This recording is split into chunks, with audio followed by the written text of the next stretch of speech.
In this video, we look at an open RADIANT R2K 24 and use it as an example to understand the main parts of a condensing boiler. This is not remote diagnosis. It is not an invitation to work on gas, flue gas, or electrical parts. Those are jobs for a qualified technician. The goal is different. Learn how to orient yourself. If you can recognize the components, it is easier to understand symptoms, lockouts, unusual pressure readings, and hot water or heating requests. We start with the overview, then go piece by piece. Here we see the boiler open. At the top there is the burner area, the heat exchanger, and the combustion side. At the bottom we find the hydraulic group, the pump, the diverter valve, and the circuit connections. On the side, you can also see the boiler vessel, and between the pipes and the boiler body there are sensors, safety devices, wiring, and control components. When you look at a boiler like this, the most common mistake is to see only a tangle of pipes and wires. In reality, each group has a precise function: circulate heating water, produce domestic hot water, control temperatures, manage combustion, and protect the machine. And let's start with the modulating pump, highlighted in the lower part. The pump moves the heating water. When the boiler is working for heating, it sends heat toward the radiator circuit. When there is a demand for domestic hot water, the same circulation logic can move heat inside the boiler toward the circuit that produces hot water. The important point is this: the pump does not produce heat. It circulates heating water. Heat is produced by the burner and then transferred where it is needed. Here we see the heating expansion vessel. In this version, it is an 8-liter vessel. The expansion vessel absorbs the increase in water volume when the system heats up. As water temperature rises, its volume also tends to increase. Without a properly working vessel, circuit pressure can rise too much. That is why, when a boiler shows unstable pressure or pressure rises a lot during heating, the expansion vessel is one of the technical checks to make. You do not judge it from a photo. You check it with the correct tools and procedure. The diverter valve decides where the heat must go. If the house asks for heating, the heat is sent to the radiator circuit. If we open a hot water tap, the boiler must give priority to domestic hot water. At that point, the diverter changes path, and the heat is used to produce hot water. The pump and the diverter work together, but they do not do the same job. The pump moves the heating water. The diverter chooses the circuit. This distinction helps explain many symptoms: radiators heating when they should not, unstable hot water, or a boiler that seems to choose badly between hot water and heating. See, these are general examples. The check must always be done on site. This component is the magnetic domestic hot water flow switch. It tells the boiler someone has opened the hot water. When we open the tap, the water flow moves a small internal element. In this type of flow switch, the movement is read through a magnetic system. From that moment, the control board knows there is a hot water demand and can start the correct sequence: circulation, ignition, temperature reading, and flame modulation. One important detail: these components can be sensitive to ferrous dirt coming in with the cold water, especially in old systems or systems with pipes that release particles.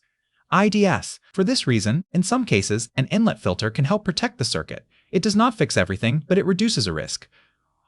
Here we are on the domestic hot water sensor. Mounted on the smaller pipe coming out of the heat exchanger, the flow switch tells the boiler that hot water has been opened.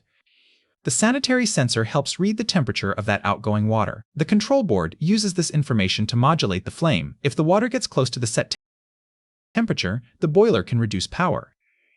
If it needs more heat, it can increase it, always within its operating limits. So when people talk about unstable hot water, you cannot think of only one part.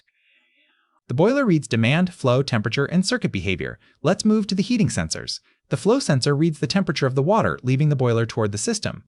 The return sensor, here above the pump, helps read the heat coming back from the system. These readings help the boiler regulate the burner. A modern boiler should not work only on or off. It must modulate. In practice, it tries to adapt the flame and power to the real demand of the system. During heating, the temperature can rise progressively. This helps avoid sudden changes and keeps operation more controlled. Flow and return tell the board what is happening in the circuit. If the water comes back already very hot, the boiler can reduce. If it comes back cold and there is demand, it can increase. In this area, we also find safety devices and the automatic air vent. The overtemperature safety must not be confused with a normal control sensor. A sensor helps the boiler work. A safety device intervenes to protect the machine when something exceeds a dangerous threshold. In an emergency, this safety device can cut power to the gas valve.